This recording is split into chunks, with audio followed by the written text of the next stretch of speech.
Hola, este es el modelo Sig Sauer P226.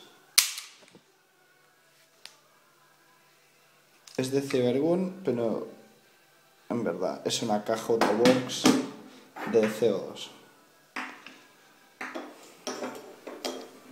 Es una pistola grande, pesada, la utilizan mucho el FBI, sobre todo, la usan mucho.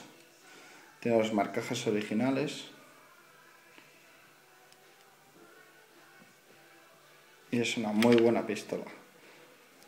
No tira tan bien como una Marui, pero modificándola puedes ganar bastante.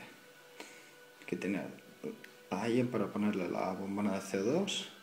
Y una bombona de CO2 dura unos 2 cargadores y medio, 3 a lo sumo. Y ahora vamos a ver cómo dispara.